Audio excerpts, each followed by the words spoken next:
Salut les viewers, c'est Lorny, le seul, unique, l'imparable. Je viens vous faire une vidéo ce soir pour un débrief de Roland-Garros.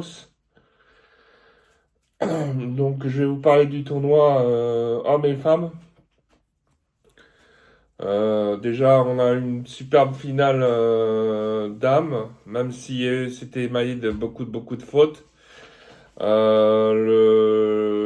La beauté du spectacle, c'était plutôt dû au scénario du match, plus qu'à l'âpreté du combat.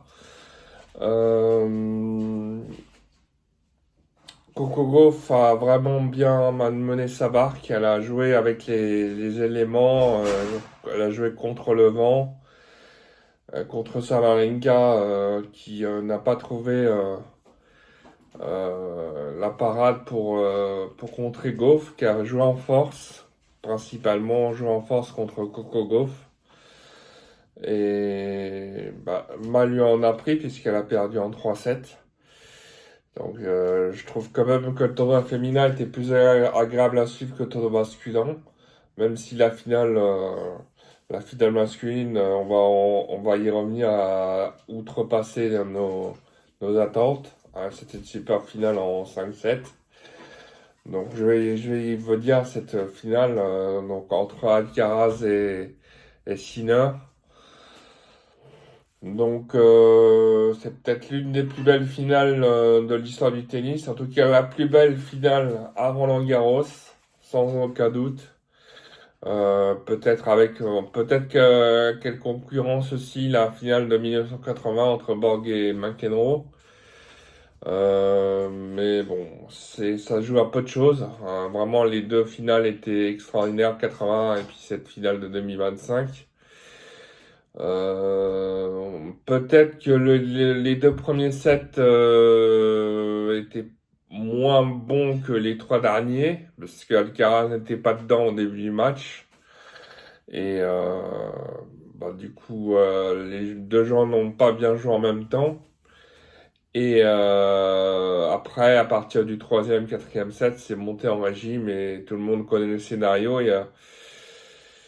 Il y a Sinner qui a eu 3 balles de match sur le service de Alcaraz et il n'a pas pu les concrétiser. Il a eu deux grosses occasions de le faire et il a sorti deux balles sur trois sur les 3 balles de match qu'il a eu. Et après, bah, Alcaraz est revenu. Il est passé devant, il a breaké dans le cinquième. Sinner est revenu. Mais après, Alcaraz est bien en god mode. Et a gagné super tie-break après 5h29 d'efforts des deux hommes, consentis par les deux hommes. Donc vraiment une finale homérique entre les deux, entre Alcaraz et Sinner. On peut noter que durant cette finale, les deux joueurs ont été gentlemen l'un envers l'autre. Ils se sont remis des points. Il y a peut-être eu une erreur de l'arbitre sur un service d'Alcaraz noté, enfin, là, dont Sinner, enfin que Sinner a soulevé, Sinner a soulevé une faute, a soulevé une erreur de l'arbitre, mais bon, c'était trop tard. Donc, mais sinon, très bon feeling entre les deux hommes, très bonne passe d'armes entre les deux hommes. On peut noter aussi que lors du tournoi homme, il n'y a pas eu beaucoup de matchs en 5-7, contrairement à l'Open d'Australie. Beaucoup de matchs en 3-7. C'est vraiment la finale qui a sauvé le tournoi. Il y a quand même des matchs sympas comme Bublik contre Draper ou Fils contre Mouna, plus par la dramaturgie que par la qualité du jeu.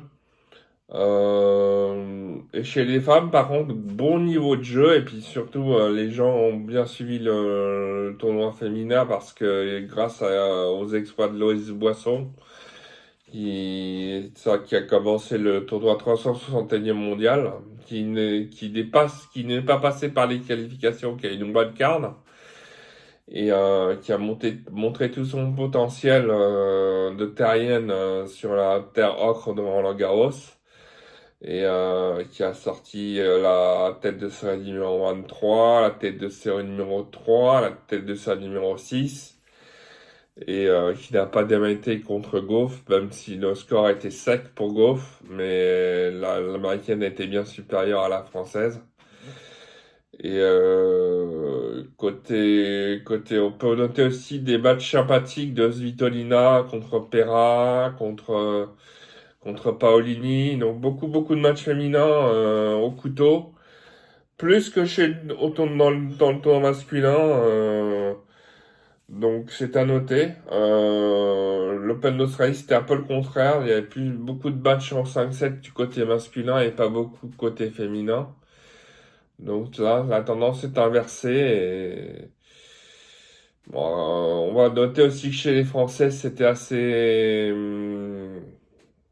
déplorable, à part la qualification au troisième tour de déjà Jacquemot et de Loïs Boisson et la qualification de Quentin Lys et de Arthur Fils pour le troisième tour.